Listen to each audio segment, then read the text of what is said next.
Hi, this is Pat Moorhead, and we are back with the 6.5 Summit 2023, Day 2 for our Enterprise Software and SaaS track opener. We might be talking a little bit about AI. I don't know, Dan.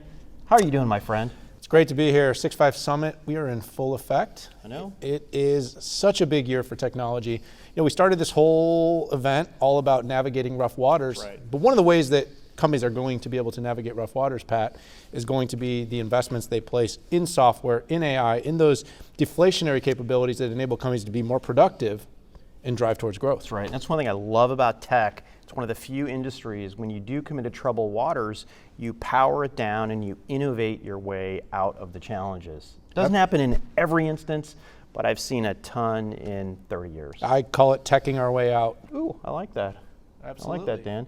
I'd like to introduce our guest. We can't chit-chat this whole time. Kareem, how are you? I am well, thank you. How are you guys doing? Great, thanks for coming on the show. First time, 6.5, but we hope it's not the last. But we did have your fearless leader keynote the entire event last year, Arvind, and a lot of your senior leaders. So we are excited to have you. Well, thanks for having me. Yes. Yeah, Kareem, it is great to have you here. You know, you are kicking off the enterprise software track. IBM has a huge play in software, but sometimes because it's enterprise software and SaaS, people are like, oh, well, you know, IBM SaaS? Well, you are making big moves, and of course the company over the years has been making big investments, but AI has been the thing of the year. It's the tech moment of the year.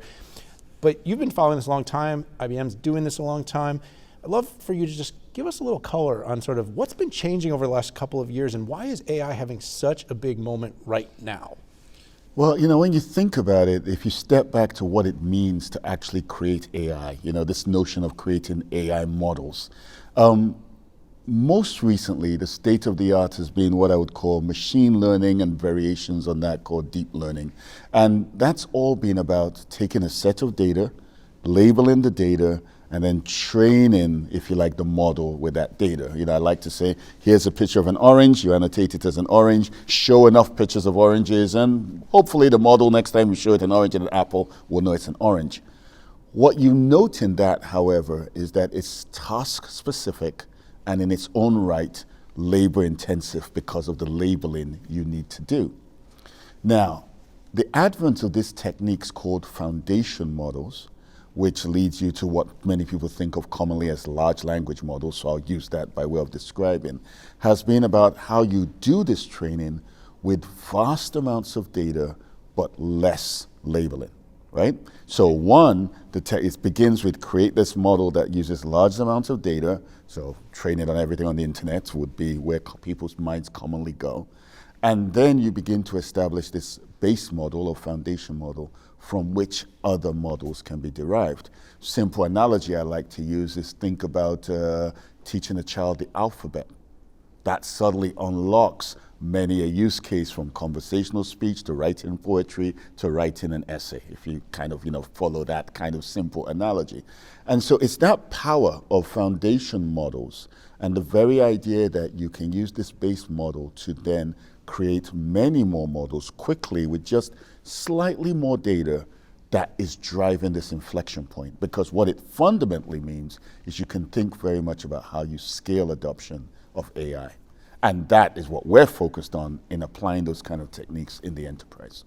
So as I learned at Think back in May, IBM was not new to foundational models. In fact, it's been a multi-year journey. And in fact, IA is not new to IBM either, with machine learning. Before that, a lot of it based on analytics. Years before that, it's been a multi-year run.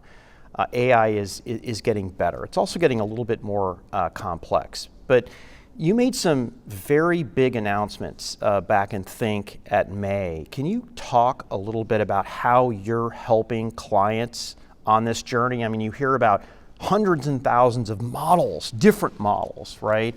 The ability to put it together, the challenge with data that we see, garbage in, garbage out. If the data prep is not there, if it's not protected, if it's not governed, how are you guiding folks through this? So really two key vectors, if you like, when you think about this. One, how we've been using foundation models to drive new intelligence into applications or products that we provide today for various use cases.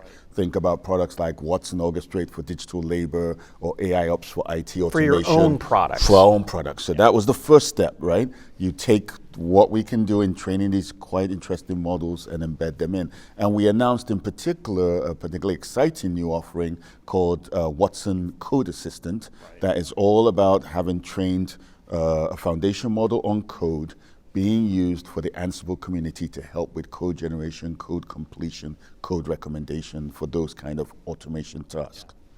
The second big vector, and in many ways for many the bigger news, was the announcement of the fact that we were now providing a distilled platform for AI and data to do all of that work. And our platform is branded watsonx. It's our watsonx platform for AI and data with three key components that kind of speak to how, as you say, you unlock this value for others to build their own.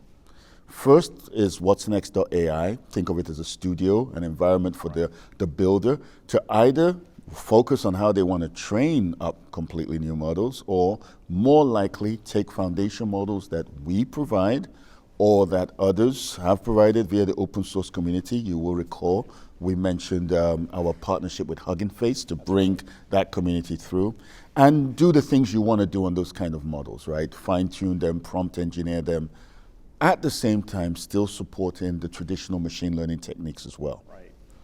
Second component was watsonx.data, which we showed was essentially a next generation data store for supporting the data you need for doing AI, built upon an open lakehouse architecture, and really bringing that kind of openness and modularization of various types of data into the fore. And then the last, you mentioned this, watsonx.governance.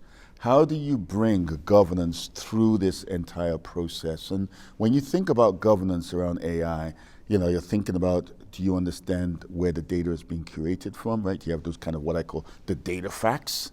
Do you have your notions of your models and kind of that audit trail? What have you trained? What are you expecting the model to do? The model facts. Right. And then how you run that all together in a cohesive way to observe how your model is performing in the wild, what corrective actions you choose to take or modifications along the time, and actually bring in the rigors, if you like, right, of kind of regulatory and compliance style processes to this. Because within the enterprise, you ultimately need to be able to clearly articulate, right, and we're seeing this occur, why you've done what you've done and why it's doing what it does.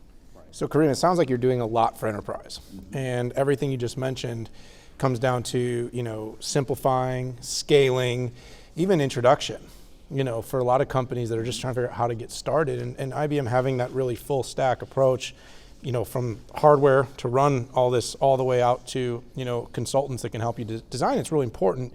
But, when I'm listening to you, it makes me think a lot about kind of the digital transformation thesis of the past decade.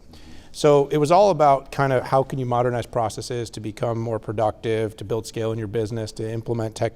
And you and I always joke, well, there was no analog transformation, but what it was all about was processes that made your business better. Yeah. But when I listen to this is going so much faster. We thought the last wave was fast. Yeah. Mm-hmm. This is happening at exponential speeds, meaning every enterprise is going to have risks of not getting on board quickly, but at the same time, there's plenty of ways they can mess it up. There's many pitfalls, many gaps.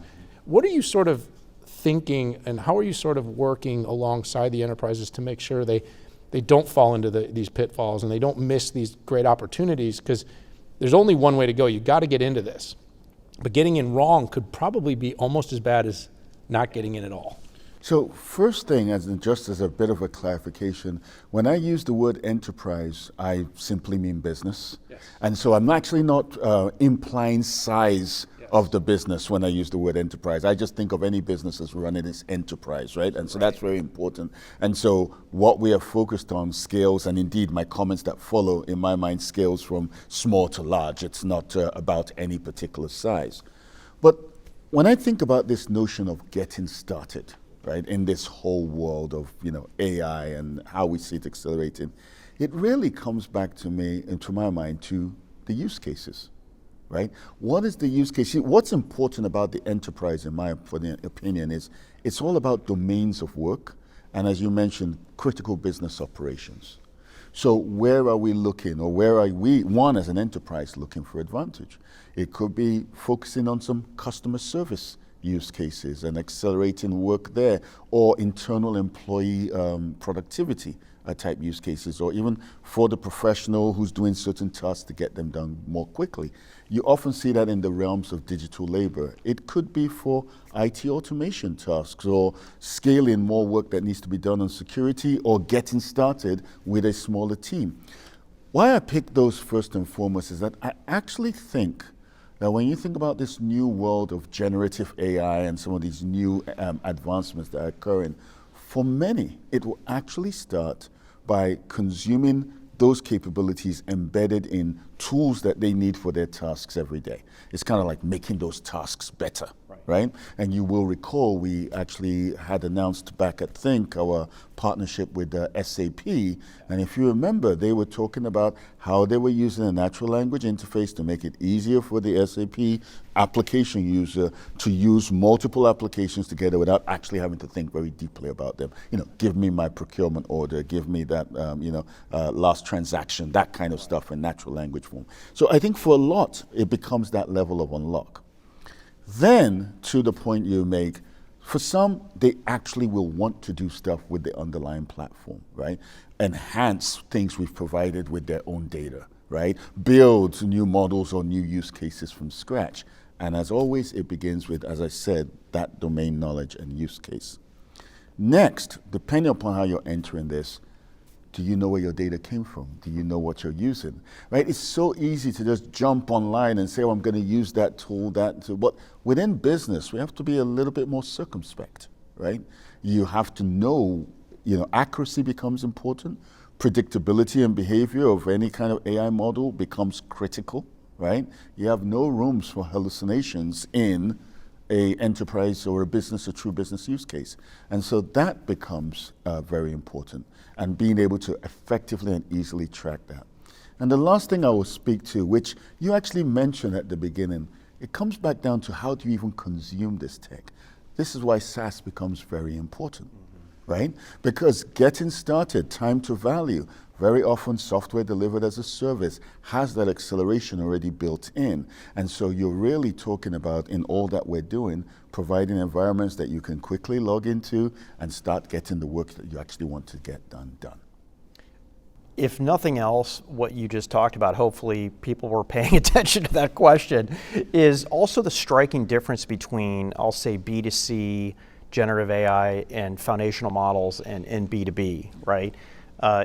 You don't have room for hallucinations. You really don't have room for a lot of mistakes. And I think if we've seen with prior technologies, if anything can stunt the growth of a technology, it's just coming back with something that, even if it's 90% effective, people are going to be a little bit tentative, even if there is a big warning there. And I'm also very enthused to know that there are solutions, and reminds me a lot of the old speech-to-text models, which when you narrowed them down on a certain vertical, they worked great, like medicine. And it looks like that's a similar way that foundational models are winding up. If you narrow a little bit of the focus and you're using your enterprise data, not the entire data of the entire internet, your results are going to be more along the lines of what you expected in the first place. And I think that should be a real eye-opener and a real motivator for companies to jump in here.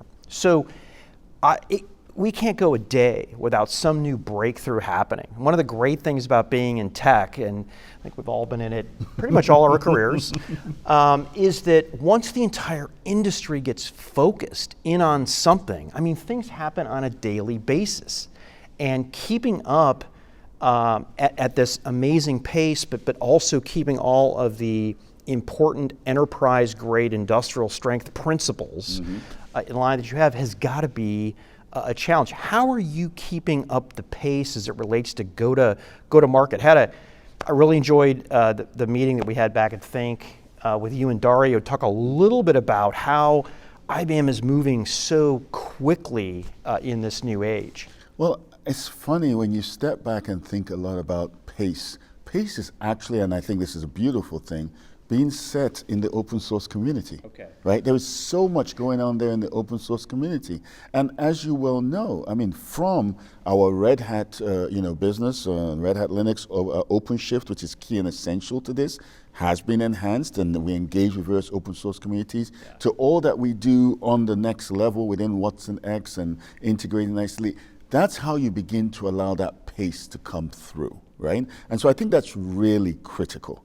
I think the other side of it is, of course, what we do in making sure that our capabilities are easily understood, appropriate, use the phrase, nurturing through the digital experience. This is something that's essential for us to focus on, and particularly critical in this time, right?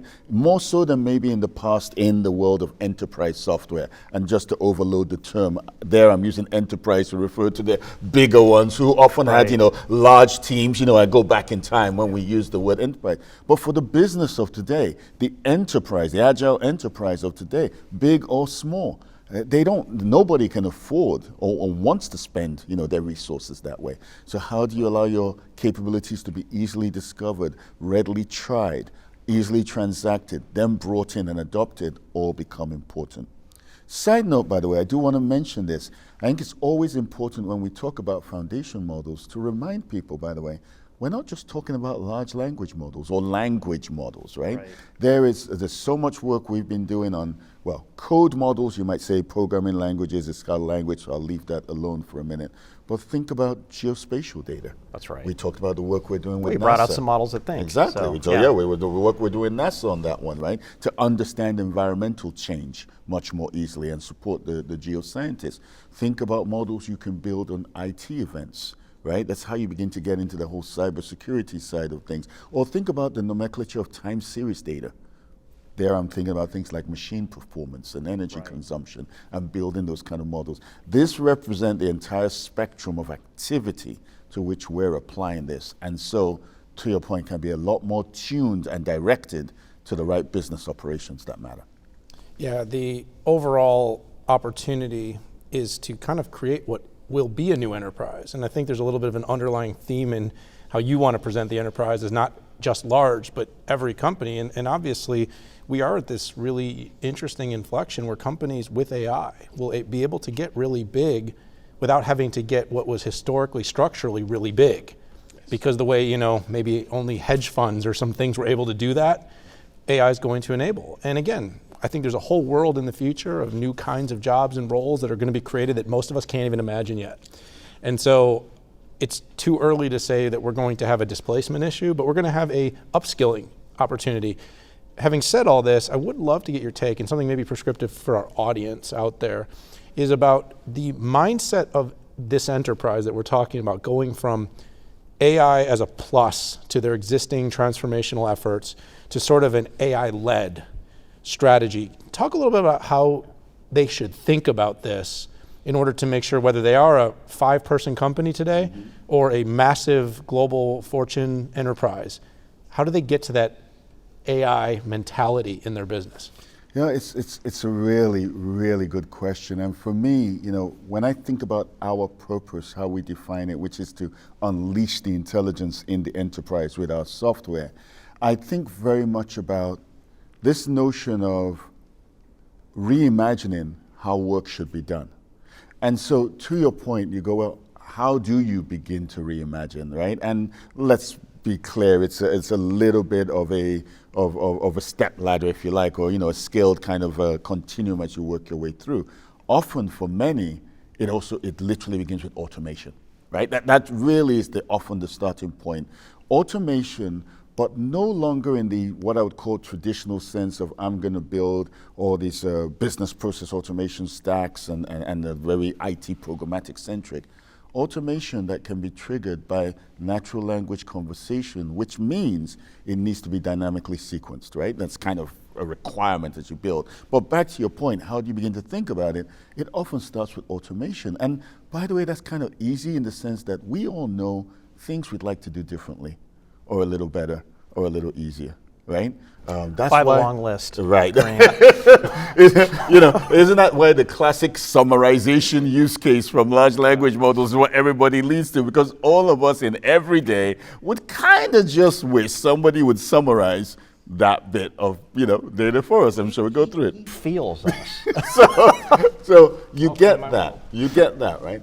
And then I think it ultimately begins to evolve to that level of comfort where you begin to essentially let the AI do the tasks for you. Because you, to your point of upskilling or elevating from the bottom, it begins to take over some of those mundanes. And I think this is a very important point because it serves two key purposes.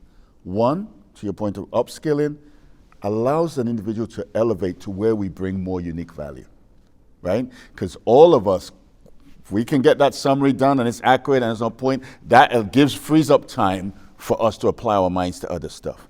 But secondly, and even as, if not in some cases more importantly, it allows you to bring in people from the bottom and get them more productive with less training time. Think about industries where you deal with a lot of churn, right? And you need to continue to retrain. By being able to accelerate folks up that curve with the right kind of AI-based assistance, you fundamentally transform how that enterprise works in its own right. So Kareem, this has been a great conversation. We've talked about kind of history of IBM in AI. We talked about the technology. We talked about your strategy of how you're applying foundational models, a little bit about the products. But I know, because I've talked to a lot of your clients, and obviously you do because you work with clients, is a lot of them come to IBM to help them put their data to work. They might not have all the answers and the know-hows. How does IBM uniquely enable its clients to put their data to work in this new foundational model world? Well, I think therein you bring the last element to the equation, expertise. And we bring that expertise to bear in two very important ways, right? Within our technology-centric world, we have our client engineering teams. These are teams that go and co-create with the clients, just as part of our overall process. Explore the use cases, build quick prototypes, carry out quick POCs, make sure that we can build things with the client that gets them going to value. And then, of course, we've got our consulting organization who have invested heavily in building expertise around what we're doing with generative AI to also support this ongoing digital and business transformation, right? And this is stuff they know how to do and have done very well in the past. As you will well recall, as we drove out the hybrid cloud platform and OpenShift, it was the same model. A client engineering team who knew how to work with the clients on container-based architectures and beginning to get the best of that from a product perspective, and a consulting organization that really tripled down on leveraging hybrid cloud platform as a business transformation initiative and driving that out and supporting clients and adopting. And in that regards, that's something that I do truly believe we as IBM are quite uniquely positioned to bring that kind of combination value while being open and working with everybody else.